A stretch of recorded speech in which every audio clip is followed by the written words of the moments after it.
going on, everyone? Welcome to another Brand Doctor Podcast episode for you guys. Today, we are going to do a repeat of a previous episode. Well, we had some technical difficulties, and I want to make sure that we got that all cleaned up today, which we do. And it's been a rough couple of days because we had this huge snowstorm come in. We lost electricity. I'm at my mother-in-law's house. It's been a crazy couple of days, but we have an amazing gentleman with us today that I've learned so much from just in a short period of time connecting with him on Instagram. And he's been very, very generous with his time. We did an hour episode, and then we come back and he's like, listen, I know it didn't work. Let's do it again, which you don't really see from guys at this level. So without further ado, I want to introduce and bring on Brad Lea to the show. What is going on, my man?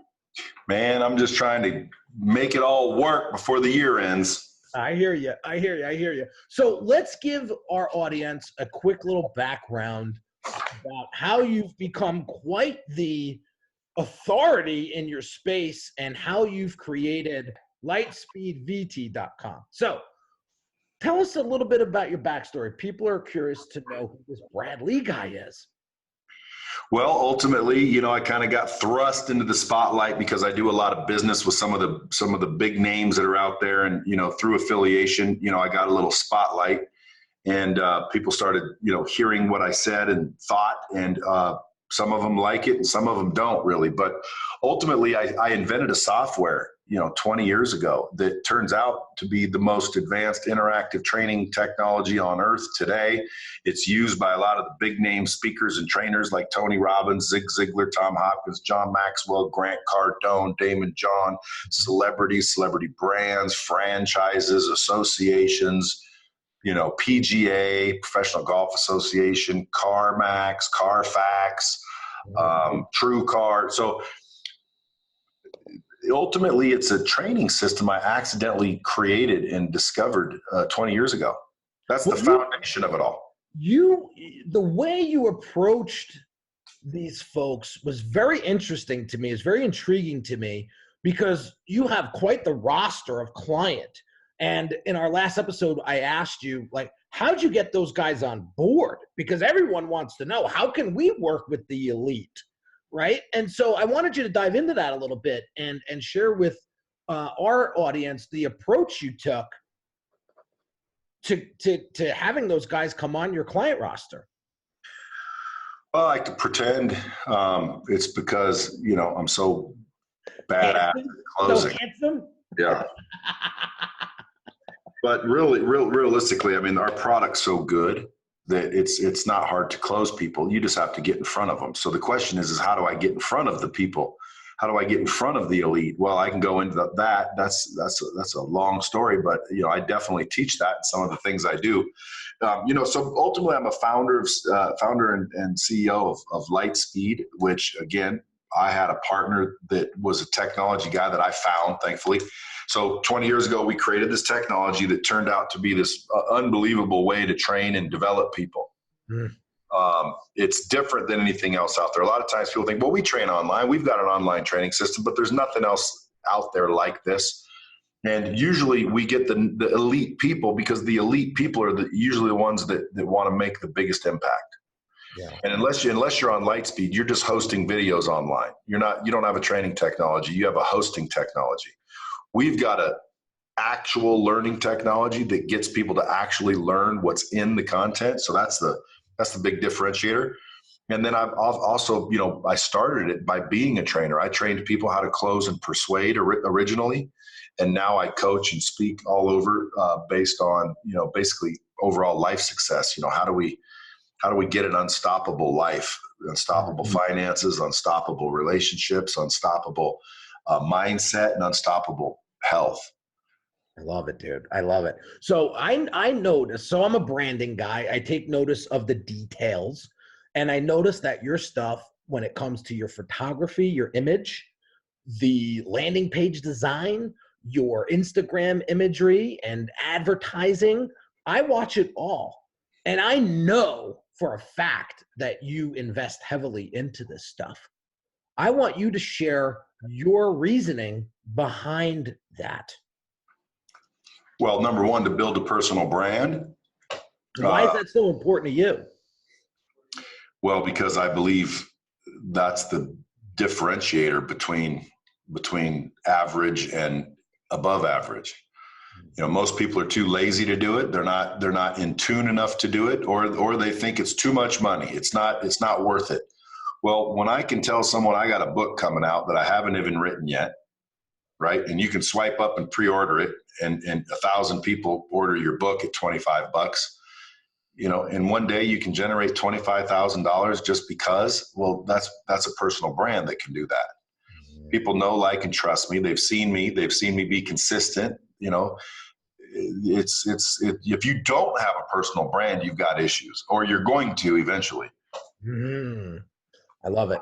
I love it. I love it. I love it. So I see you're a big rhinos guy. I see a lot of rhinos in your branding, and I wanted to dive a little deep into that and ask, why the rhino? Have you ever tried to stop one? It's like a bull in a china shop. Yeah. So, you know, a long time ago, I got kicked out of my house at 16. Everyone said I wasn't going to make it. Everyone said I was just going to end up in jail. You know, I was running around, no rules, no parenting, you know, no input, no guidance, no education. And everyone kind of said I wasn't going to make it. So I forget, about 17, 18, I picked up a book called Rhinoceros Success. And I read it, and it's like basically the difference between a rhinoceros and a cow. And the book basically saying, look, most people are cows, you know, be a rhino. So I just started identifying with a rhino, unstoppable. You know, they're cool looking. They're like armor plated, thick skin, nothing bothers them. You know, people move out of their way. And I started just kind of, you know, doing that. Next thing you know, everybody starts bringing me rhinos. And now I got the office filled with rhinos. But one night I went out and got a little drink. So now I'm pretty branded up rhino. I can't leave it now. So we had a funny conversation on our last discussion about how you are quite the voice on your platform. So you have a great podcast called Dropping Bombs that you have some great guests on, and you are quite the voice, meaning you are very polarizing, you know, and I use the term, some people just can't stomach you. And have you ever met anyone? No, well, I see some of the comments on your posts and stuff like that. Like they want to antagonize you. I don't know if they're just doing it for game or if they really don't like you. But I look at it as pure content, and I look at all those things. So when I get trolled, I look at it as a gift, as something that would create great content for the future. And I noticed you started doing that. You put out posts and actually call out the troll, which I think more people should do because it's a great content strategy. So how did you become so polarizing? Well, number one, I call that hater shine. So when I call them out, I just give them a little hater shine. And what's funny is they become fans real quick when I give them a little attention. It's almost like they're little sour people hating on me because either, you know, they think I'm cool, which is funny too, because when people make a comment, you think you're so cool. It's like, dude, that's funny. You must think I'm cool.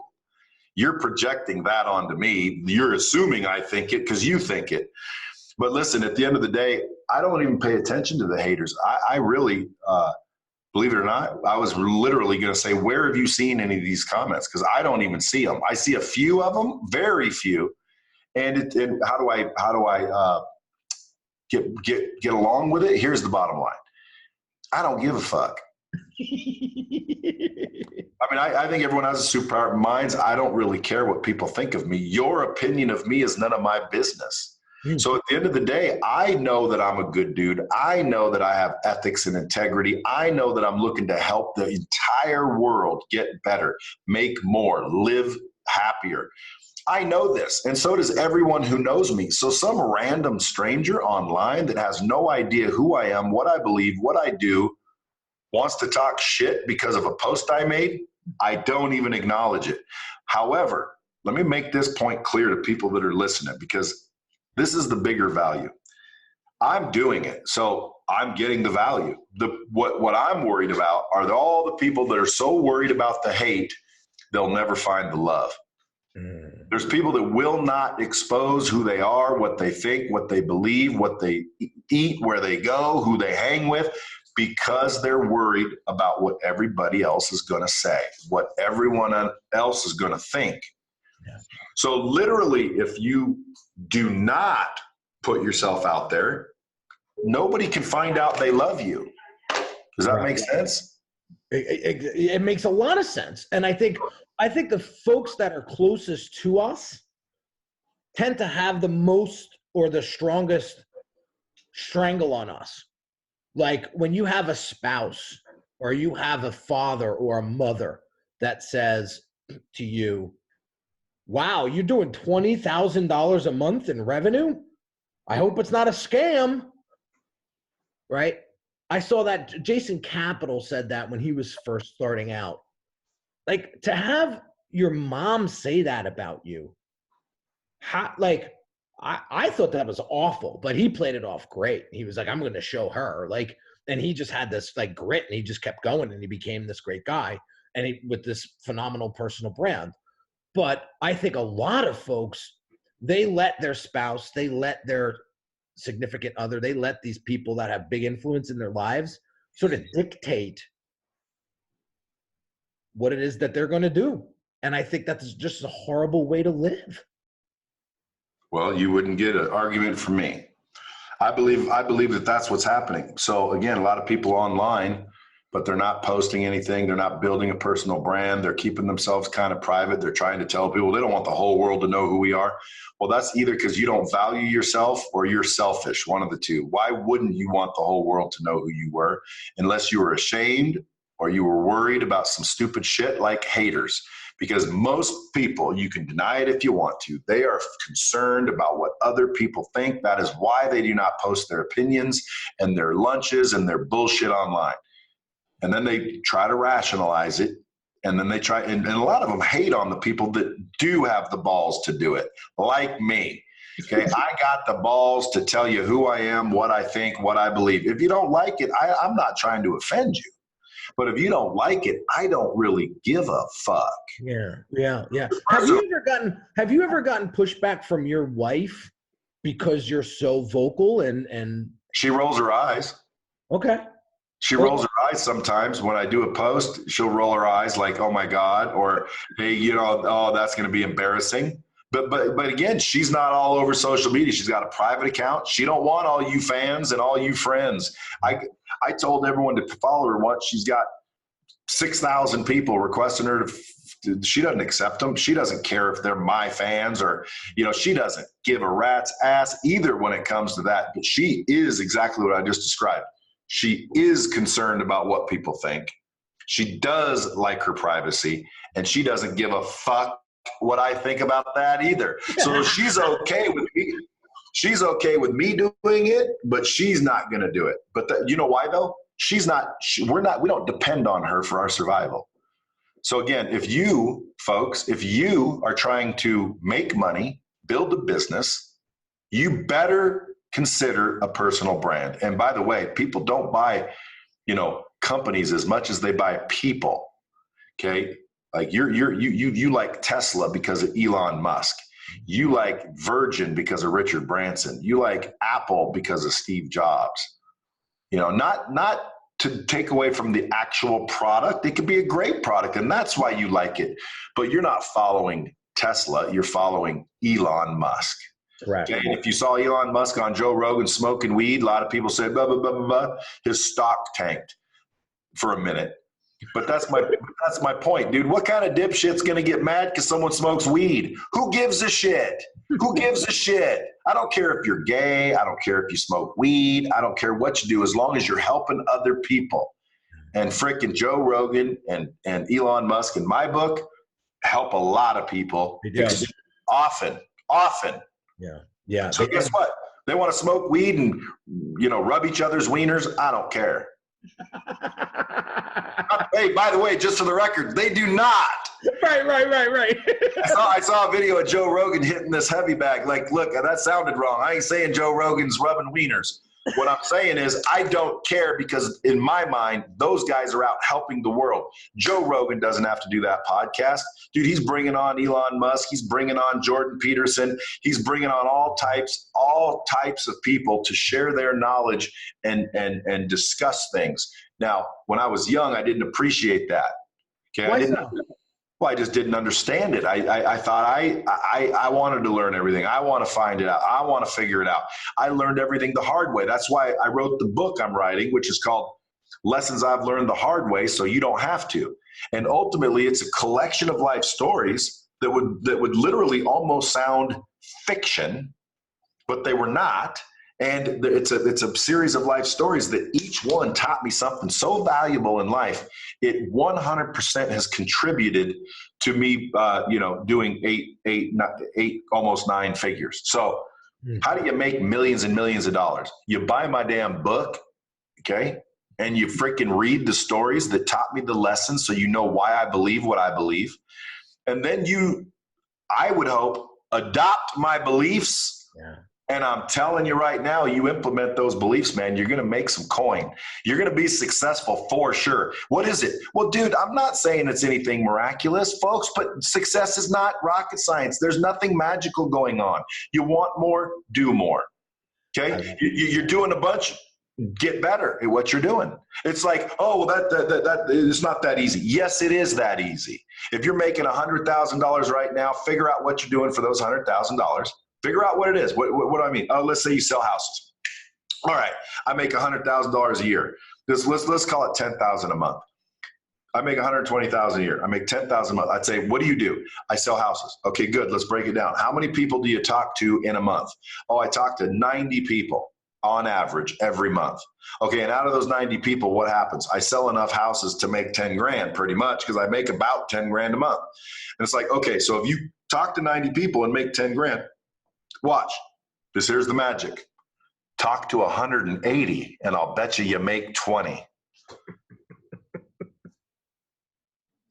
But now everybody's running around going to seminars trying to figure out how to double their business. And then we're telling them how to double their business, and then they want to talk shit about, oh, this guy thinks he knows everything. But they don't even go try it. Listen, anybody listen to this podcast, you want to double your business, do twice what you're doing. Yeah. If you don't think it works, do it to disprove me. And when you double your business, you'll go, shit, that wasn't difficult. Because most people are making so little, doubling it is not that difficult.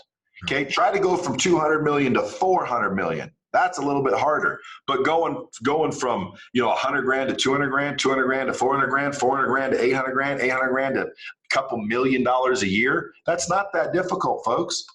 And if you think it's difficult, if in your head you're thinking easy for you to say, well then, dude, your first and foremost problem is your mindset.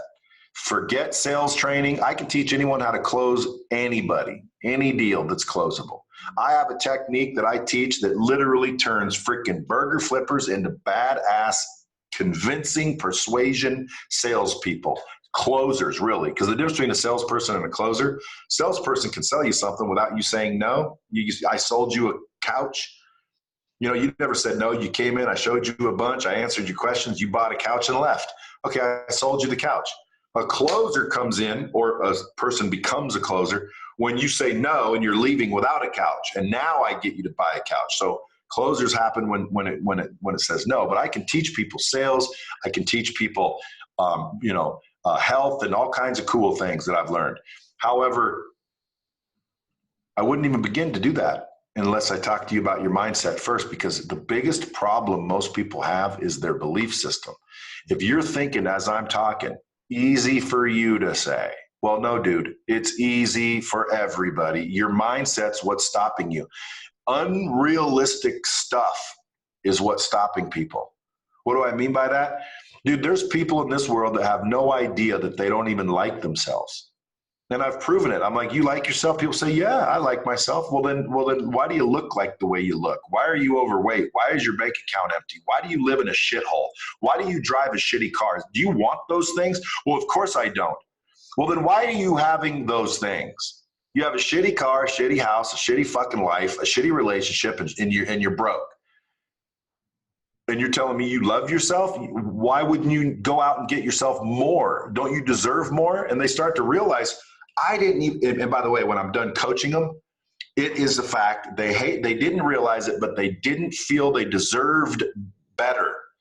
They subconsciously made choices and took actions to keep themselves where they were, because subconsciously they believed, the key word, they believed that's where they belong, or they believed that's all they can do, or they believed that's all they can deserve. You know what I'm saying? Yeah. And so after I'm done coaching these people and I'm showing them, and they start to, become aware, which is the key. I first show them how to fix their mindset. Okay. And then once they fix their mindset, I show them how to make some money. And then once I show them how to make some money, I show them how to get some health, because a lot of people go after health right away. Dude, listen, Botox and freaking personal trainers and freaking prepackaged meals and freaking, collagen and all the shit people take to look good, silicone, dude, that's expensive shit. And it's a Band-Aid. I know. And then you know what the haters say? Oh, look at this idiot. Oh, look at this guy trying to be fake. No, dude, listen, at the end of the day, people judge you. You better acknowledge it because it's happening. Yeah, but the Bible says, I don't care what the Bible says, dude. People are judging you. People are judging you. Acknowledge it. Quit acting like it's not real. It is real. You walk up, I'm judging you. I'm judging you right now. I'm like, dude, where's he sitting? Where is he at right now? Does he even have any money? Look at that place. Oh, he's got a ton of money. Same thing, by the way. People judge wrong all the time. You see the Ferraris and the Instagram posers with the cars that aren't theirs. But listen, I've been on Instagram in a Rolls Royce that wasn't mine. But I don't get offended when someone says Instagram posers with cars that aren't theirs, because guess what? I didn't say it was my fucking car. Right. It was one of my clients' cars. So all I'm saying is, look, my clients who make millions because of me, I'm with them, and it's social proof. But there's some influencers. That they're by the Ferrari and the Rolls Royce and the Lamborghinis and the jets. So you think that they're rich. Now, guess what? You can hate on them all you want. A lot of them are making a lot of money. Now, to me, ethics are more important than money. However, I'm not claiming that they're all unethical. All I'm saying is people are leveraging the fact that you're being judged in a good way, and people are doing it in a bad way. I just want people to acknowledge we're being judged, people. Yeah. So if you're going to be judged, use common sense. Again, this isn't rocket science. Nothing I teach is rocket science. Nothing I show people is rocket science. It's actually the opposite. It's so simple, everyone misses it. Yeah, I think you're hitting so many good points here. I want to chime in for a second. This just happened on my Instagram feed last week. I had a guy come on the podcast. He had 500 followers, very modest guy from Australia, but he had quite the Instagram strategy to monetize your following. So I said, so he came and hit me, and he gave me his approach, and I thought it was very interesting. I couldn't say no. So I said, you got me. So let's have at it. And then when he's explaining it to me, the only thing that made me say no is he needed my Instagram password. And for somebody that I did not know, that was just a deal breaker for me. But I said, you know what? I want to help you out because I think you're doing a good thing. Come on my podcast and share your strategy. So he comes on the show, and I break it down into little micro segments, and I put it on my Instagram account. Well, this one guy comments, this guy only has 500 followers. That's not very credible. I go, did you get value out of the information? Yes or no? He said, yes. So what does 500 followers have to do with it? Right? Judge the value of the information, not the person. And I think you've done a great job with that. So I have a question for you. You have developed and built quite a name for yourself, quite a business for yourself. Why do you do what you do? Like, why haven't you cashed in your chips and been like, all right, guys, I'm out. Like, I want to spend time with my family and my wife and everybody, and like, I'm good. What makes you continue to go? Because ultimately my why, my passion, my What I'm trying to do is get the knowledge from the people who have it to the people who need it. Now, why? Because I want to live in a world where it's more successful. I want to live in a world where when someone says they're starting a business, we congratulate them and actually assume it's going to work instead of the opposite. When people say they're getting married, we don't say good luck. Okay. It's like, oh, congratulations. You know, people are going out of business, getting divorced, dropping out of school. Why? Because they don't have the right information. And yet there's 7 billion people on this earth, and we have the information collectively for everyone to be wealthy. Everyone to be successful, everyone to be content, everyone to be in love, everyone to have respect, everyone to have whatever you consider success and happiness. The knowledge exists in this world. It's my mission to get it from the people who have it and get it to the people who need it so we can live in a world more successful. And I'm either going to finish the job or inspire someone else to. Because at the end of the day, man, with Lightspeed, I want to make it to where when you're born, you get a social security number and a Lightspeed password and a swat on the butt. I love it. I see you looking at your camera guy going, that's a quotable. That's awesome. That's awesome. So as we turn the corner, start to wrap up a little bit, what's keeping Brad Lea up at night in regards to growing and building the brand for 2020 and beyond? Well, you know, I think I do a pretty good job on my own. I haven't really marketed Lightspeed. I do a pretty good job on my own. You know, like, again, I'm not videographing myself. I'm not my own videographer, but when I say by myself, in other words, I haven't really brought in all the experts. Like my social media team is as close to experts as I have, and they're just experts at social media. So like they helped me start becoming more authentic and real. Like before, I was trying to think, you know, take a picture of me looking off my balcony with some pensive look on my face with a quote that says, you know, blah blah blah blah blah. And they're like, dude, like everyone's doing that, first of all, and second, like, dude, you're fucking funny and you're real. Why don't you just like put that out? Yeah. And so one little shift of thinking, I'm like, okay, so then the social media thing started going a little bit better. Why? Because I wasn't afraid. Most people are afraid. They're afraid to put what they really believe out because they don't want to get a deal canceled. In other words, I've literally had people say, dude, aren't you worried about one of your clients canceling? And the reason, because I said fuck, or I said, you know, I use the word fat people instead of whatever they're politically correctly called. I don't know. But, and by the way, I'm a little bit chunky. So when I say, hey, dude, fat people don't get the same opportunities as buff people, it's just because it's the truth. The truth. It's the truth. Someone doesn't like it, someone doesn't like it. Better looking people get more opportunities than uglier people. It's just the truth, man. Don't be mad at me. I didn't run around and get the whole world to believe this. It's just the way it is. So why not figure out what's real, and that's me, the real Brad Lea. What's real, and let's use it to our advantage. What's real is we're being judged. Good. Know that ahead of time. Do not fear being judged. People are going to do it whether you like it or not. You understand that? A $4 investment, Listerine strips. I guarantee you, dude, I've had 1 million people walk up to me, want to talk to me. I say, yeah, what's up? They've got an opportunity. I'm listening. They open their mouth. I can't smell anything except freaking shit sandwich. So guess what? They failed to prepare. I teach people, what's the first thing you do?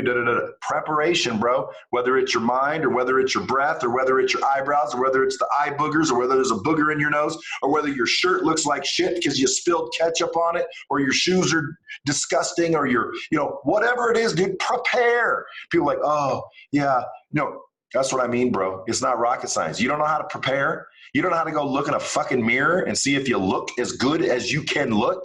And by the way, who are you impressing? Who are you impressing? And if you don't get that answer right, you're going down the wrong path. And guess what? Who should you dress for? Some people tell you, oh, dress for your audience. I would argue that, man. Don't dress for your audience. You know who I'd tell you to dress for? You. That's right. You. Dress for you. You feel amazing. You feel comfortable. You feel powerful. If your audience doesn't like what you're wearing, who gives a shit? Now, again, with reason. Obviously, folks, I'm not going to go try to offend my customers by I like chaps with no fucking butt on them, but no, without all the stupid, whatabouts that we could bring up on that statement. Let's just look at the basics. The basics are, I want to make sure I feel good. Why? Because when I walk out there, I want to know I'm doing a good job. I'm sharing some love and some worth and some value. And that way, when I hear those haters, I'm not bummed out. Now, if I try to go out there and dress to please them, and then I hear a hater, well, now I'm like, damn, I failed. I missed the mark. Well, here's what you don't understand, friends. You would have missed the mark no matter what you wore. Nobody's ever going to like you 100%. What you say, what you wear, what you do, what you eat, what you think, what you believe, who you love, who you don't love. You're never going to make everybody happy, folks. And if you get nothing else out of this podcast, let that sink into the deepest part of your brain. And if it does, and you have common sense and you're a half intelligent person, like, again, you're a stone cold idiot, I can't help you. But if you have a half a brain in your head and you realize, you mean everything I say, everything I do, everything I eat, everything I wear is never going to make everybody happy. You can only be thinking one thing. Well, then who do I choose? Well, you can't have sanity trying to figure out who to choose. So guess what? There's only one person to choose. You. Make yourself happy, kids. You make yourself happy and you walk out there with confidence and swagger, and it draws people to you. It draws them in. Why does it draw them in? Because it's so rare, dude. People can feel enthusiasm. They can feel confidence, real confidence, not arrogance, confidence. And how do you get confident? See again, when I coach people and do speaking, it's usually based on these four things that I believe. How to be unstoppable. Mm-hmm. Unstoppable like a rhino. How do you be unstoppable? Well, you got to have the unstoppable mind, the unstoppable money, the unstoppable health, and the unstoppable honey. Now, the honey to me is your relationships, your honey, my wife, my friends, my family. That's honey, man. That's what I call my honey. That's my honey pot. Okay. So like Winnie the Pooh, dude, he loved his honey. Well, dude, I love my friends. I love my family. If you're one of my friends, that means something. So at the end of the day, how do you get that unstoppable relationship? Well, when I start to talk about it, everybody gets excited because, dude, think about it. How do you find, attract, and nurture relationships with powerful people that can get you a lot in life? How would it feel if you could, like you said, get in front of the elites and do business with all the elites? I can teach you how to do that.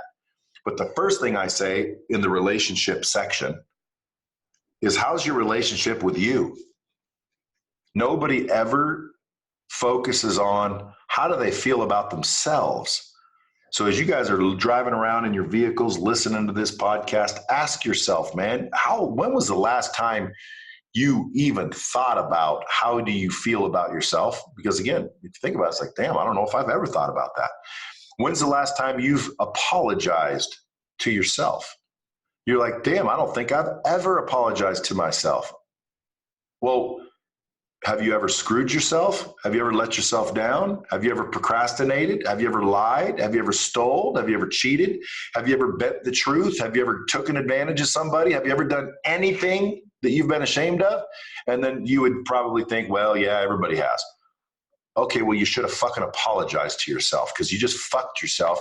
You allowed yourself to record the fact that you're not worth something. You're not very valuable. You're not very good. You're not very cool. And people do that their whole lives, and then they don't realize that subconscious, that's why they call it sub. It's because it's below your awareness. So your subconscious starts recording, oh, this dude's a liar. This dude's full of shit. Like he says he's going to start his diet on Monday. He never starts his diet on Monday. Liar. Yeah, sure. Worthless. Yeah, tell me again. Next thing you know, dude, you actually hate yourself and you're not even aware of it. And then when you start to wonder why I can't break this plateau, why can I not get past this level of income, or why can I not find the right relationship, and why do I always attract assholes, or whatever it is you're complaining about, it might be because you don't like yourself, man. And you're not even aware of it. So how do you fix that? Well, number one, you forgive yourself. Most people have never done that, man. It sounds stupid, but dude, forgive yourself. And then let me give you a tip. Don't hold a grudge. It's you, man. It's you. I always tell people, look, if you want me to introduce you to the person that can change your life and introduce you to all the rich people and get you everything you ever wanted, I'll tell you where to find them. Go into the bathroom, make sure it's empty, lock the door, look around, and you're going to see that son of a bitch. And when you do, I want you to lock eyes, introduce yourself, and get to know one another, because that's the son of a bitch that can help you with anything. And guess who else can? A lot of people can help you, but not if you can't help yourself. So again, dude, worry about you. That's the most important thing on this podcast. If you just were listening and realize, holy crap, I've never thought of it that way. Well, then I did my job. And when you ask, what's my passion? Why do I do this? Well, ultimately, listen, I used to know a guy, he could barely afford Christmas presents. He could get them some years, you know, it was tough. He could barely afford to have his kids go out and eat. You know what I'm saying? Blue collar, hard worker, ethical as you can get. But I used to look into his eyes when he couldn't buy school clothes for his kids, and they had to go in like last year's clothes, which, by the way, get made fun of and all that shit. And this person wanted to do it, worked his ass off to do it, just could never do it. And I'd look in his eyes, I'd see the shame, I'd see the freaking pain in this dude's eyes, because he couldn't take care of his family, even though he was up every morning at 6 a.m. busting his ass, coming home late, you know, dirty and sore and bruised and shit, hard worker. And dude, like, why couldn't that dude accomplish the simplest thing, like make more money? Well, you didn't have the right information. And so that's what makes me get up every day and be like, dude, there's someone out there right now with information that can help someone else have a better Christmas. There's someone out there with information right now that if we virtualized it, that's what I call it when you make a module. If we virtualized that person's information and got it out and made it available, there's going to be someone that didn't drop out of school, someone that didn't get divorced, someone that didn't shut their business, someone that didn't freaking pull the trigger, somebody that didn't drive the car. Like, whatever is out there that's happening, I feel a responsibility to get the knowledge from the people who have it to the people who need it, because I saw this guy for years and then he died, and that dude was my dad. So I thought to myself, man, my dad worked his ass off his whole fucking life, felt like shit his whole fucking life. And I don't like that. It's not fair. He was a hard worker. How many times have you heard, hey, all you got to do is work hard? Yeah. If you just work hard, dude, just work hard, bro. That's all. No, dude, working hard isn't a fucking the secret, bro, or the entire military would be fucking rich. Like, dude, you ever been in the military? I have not, no. Okay, dude, it's not an easy job. They're working hard. And some of them are working real hard. Okay, how come they don't come back rich? Okay, so guess what? If that's the answer, hard work, well, then everybody out there digging ditches would be rich. Dude, it's the opposite. It seems like the hard workers are the brokest. Yeah. So this leads me into my last question. I value your time. We talked about it on our last conversation. What's more valuable, time or money? And I recently did a poll on Instagram and I asked, how can I help you right now the most, right? And I got a ton of great answers, and I got a ton of shitty answers. And unfortunately, there was more shitty answers than realistic answers. Yep. And all of them wanted money. But there was one guy out of 50 responses that said, help me get time back. Help me get more time back in my day. And that was the person that came into the Brand Accelerator program. He's my latest client, and he is a tremendous individual. So my question to you is, I love what you said. Let's try to redo this conversation the best we can from last time. You had said time obviously is more important to you than the money, and how you leveraged your time with your team, I thought was really, very valuable, because you said, you know, people say there's only 24 hours in a day, and you call bullshit on that. And then you explained how there's actually more time in the day than you actually think. And I wanted you to dive into that, and then we can wrap up. Well, as you asked me, what's more valuable, time or money? The cliche, I'm surprised no one said time but one person, because the cliche answer is time. Obviously, you can't get any back. You know, you only get so much of it, blah, blah, blah, blah, blah. But when you just asked it again, believe it or not, and again, this is a technical answer that I will explain, and I want you to listen to the entire explanation before you start making stupid ass judgments, people. But believe it or not, money is more valuable, and I'll tell you why. Because if you have no money, okay, you have no time. Okay. And money buys time. And that's where I'm going to go with it, which means, and again, I may not have said this last time, but as you said it again, I wrote it down and I thought, because I'm trying to give you just the truth. What have I learned? Well, listen, time's valuable. I'd love more time during my day, blah, blah, blah. Yes, of course, that guy who said that, that's because he values time. I value time. I love my time. Time is very valuable. Sure. But the whole cliche, time's more valuable because you can't get it back. First of all, if money buys you more time, what's more valuable? It's got to be money. Why? Well, dude, if I can buy 1 million more hours with money, why are the people willing to give me that time for money? Well, because to them, money is more valuable than time, right? And to me, what do I believe? I believe time is more valuable than money, which is why I will give you the money to get your time. You see that exchange, though? Most people don't understand even what I'm saying right now. So, folks, let me just try to make sense, because this is another big takeaway if you can get this.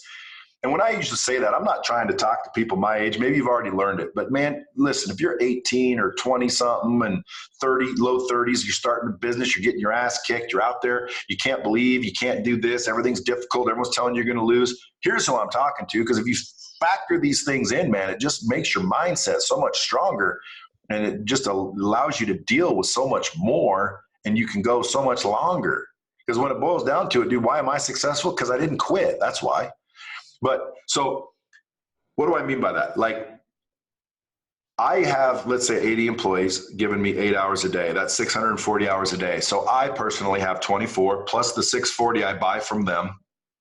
So I've got 664 hours during a day. How many do you have? And then someone says, well, we all only have 24 hours in a day. Bullshit. That's a lie. Time is not limited. Time is abundant. Time is unlimited. You can buy as much as you want. Now, people can argue that and be like, well, you're personally, we're not talking about personally, are we? We're talking about building a fucking business. We're talking about succeeding. We're talking about fucking winning, aren't we? Okay, so then quit being limited. Start thinking abundant. I'm not out of time. I've got all the time in the world. I just need to trade the money for the time, which is why, hey, when you just asked that, like, money's more valuable. Why is money more valuable? Well, again, because money buys time. So if I want more time, I hope I have more money. So it's almost like this freaking contradiction. It's because, like, to me, I think last time I said time, of course, because everybody says time. It's a cliche answer. And right now I'm vacillating because, like, I'm trading money for time, which means time's more valuable to me because it is. Right. However, I'm trading money for time. Money must be more valuable to the people taking the money for their time. Yeah. So the answer is depends on who you ask, right? But think about it like this, folks. When I say rich people, I mean wealthy, rich people. Okay. In all aspects, not just money, happiness, success, all of it. The wealthiest, richest, happiest people I know trade money for time. Yeah. The brokest people, the normal, the unhappy, the pressured, the anguished, the norm, trade time for money. So whatever you do and whatever you take from this podcast, this is the lesson I want you to know. Trade money for time, not time for money. So if you start thinking to yourself, are you trading your time for money? And if the answer is yes, that's not what the rich people do. That's not what the successful people do. That is not what you should be doing. I'm not telling you how to do it. I'm telling you, don't trade your time for money. Now, there is a time, by the way, that you have to. It's called growing up, getting a job, working, trading your time for some money. But then the question is, what do you do with that money? Because if you take that money and you use it wisely, now you will get more time, and pretty soon more time. And pretty soon your time is what we call free time. Okay. I love me some free time. I wish every day was free time. That's called really, really wealthy and really, really retired. And again, I theoretically could hang up the lab coat and call myself good, but my idea of success isn't about me. It's about how many people can I help get to where I'm at?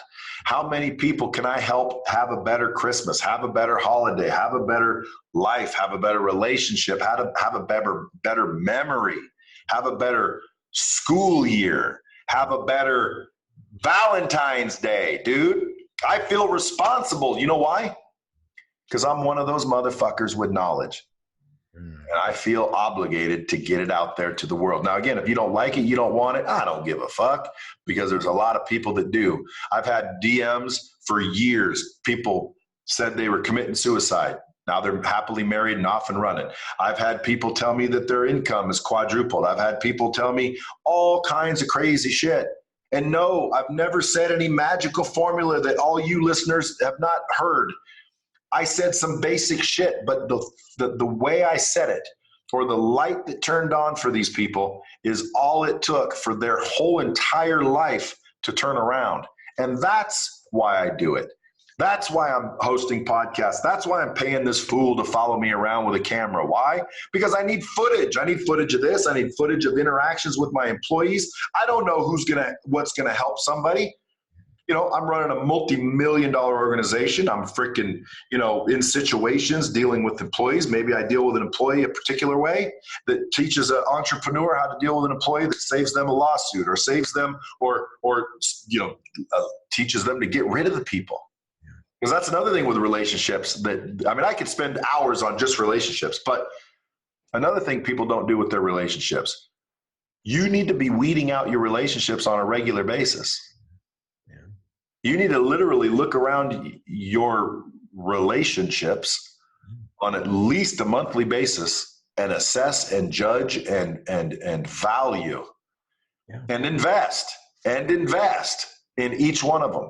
Because what you focus on grows, and what you ignore dies. So at the end of the day, I can teach you how to find, attract, and nurture these relationships. And one of the things inside of that is figuring out which ones to get rid of, even if it's your mom, even if it's your dad. And people always say, well, I'm not going to cut off my mom.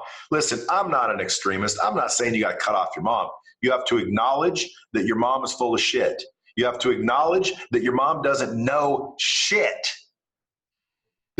She's telling you, I hope it ain't a scam, Jason. Well, what she's saying is, I don't know how the fuck you're making 20 G's a month, but I hope it's legal. Yeah. You know what that tells me? Ignorant. She doesn't fucking believe in Jason. Yeah. And guess what? What do I think of Jason instantly? God damn, dude. That's why you said you thought it was great, because it's like, dude, he made it even with a mom that didn't believe in him. But I'll bet you anything, you go to his mom did not believe in him. His mom has limited thinking. That's all it is. She never got enlightened. No one ever told her the truth. You know why? Because somebody's afraid of being judged, or somebody doesn't give a rat's ass. They're worried about themselves. They're selfish, or somebody somewhere didn't know. Well, dude, if I know, I feel obligated to get it out there and continue to get it out there till the day I die. If someone doesn't want to hear it, that's your problem. But I also propose that if you know something that could help people and you're not interested in sharing it, number one, I can show you how to make millions by doing it. Number two, I can show you how to help millions of people. So what better opportunity is there? If you've got knowledge, you call me, I'll show you how to make millions for yourself and help millions of people.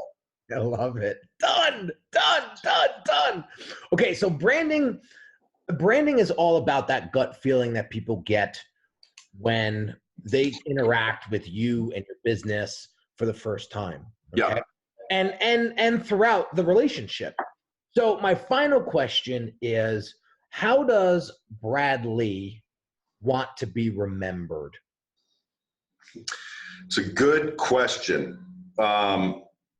And by the way, I don't think I'm doing a good job on branding just because I'm doing a good job. In other words, when I look at my brand, I think, man, I wish I didn't say all those cuss words. And man, I wish I didn't really, go that far. And, I always question myself only because I'm just like everybody else, worried about, oh, damn, is someone going to think something?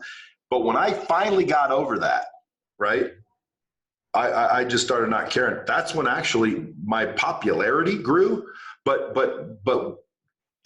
I'm not positive that my brand is where I want it. I'm going to work on my brand for the next 2 months.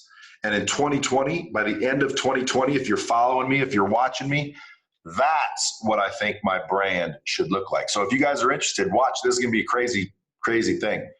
Go back 6 months, watch all my posts, and then go forward 6 months and watch all my future posts. And you're going to see a brand shift. It's not going to be a big shift. I'm still going to be me, but I'm going to do it with a little more purpose, a little more intent. And then again, I think that's when, if someone said you did a good job branding, I'd say, yeah, I did. Thank you. Right now, when people say, yeah, you do a great job branding. Nah, I'm just being me, man. It's like, there's a difference, dude. The purpose is missing. The purpose is missing. And I'm finding my purpose. I'm hiring experts that come in and say, well, Brad, exactly the question you just asked, which is what sparked that thought pattern. But where do I want to be remembered as? I don't really care as far as what do I want to be remembered as. I just hope I'm remembered fondly. Okay. Interesting. Yeah, like if you think I was a mentor and a genius, cool. If you think I was a funny sumbitch, dumbass, cool. If you think I was a hard ass dickhead, cool. But if I had to pick what I want to be remembered as, I just want to be remembered fondly. Awesome. So we gotta wrap up, and I appreciate your time. This is the second time you're doing this. So I just want to say thank you again for giving me your time. And also, next time I'm in Vegas, I'm going to come knocking at your door because I would love to be a guest on the Dropping Bombs podcast. You're officially invited. Awesome. So last but not least, Brad, where can people go to learn more about you and Lightspeed and everything you got going on? If you go to bradlea.com, everything is soon going to be there. The founder of Lightspeed, the coaching, the mentoring, the speaking, anything that I do and have done will be there. So bradlea.com is the easy way. But if you follow me on social media, man, you can't miss me. Yeah, I was just going to say that. But before you go anywhere to follow me, here's what I would suggest you do. Go to CVS or Walmart or something and get yourself one of them. Are you trying to tell me something? Dude, no, but I can tell you right now, dude, I have talked to people with breath so bad I could smell it through a Zoom.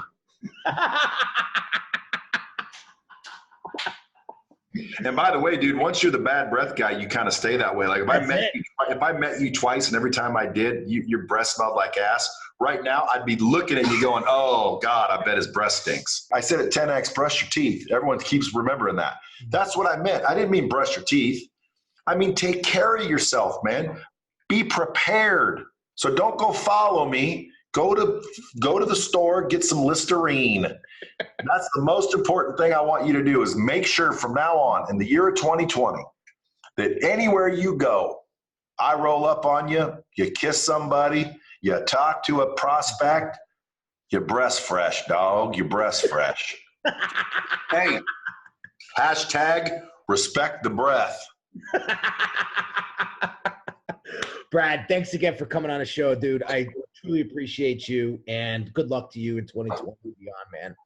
Likewise, man. I can't wait to see you here. Get on my podcast. Awesome. Well, there you have it, guys. Another podcast in the books. Don't forget to subscribe. Don't forget to leave a review. And if you're watching this on YouTube, guys, make sure you drop some comments below. I know Brad lit you up, and I know you're going to have some things to talk about. So have an amazing day, and I will catch you on the next episode. Take care.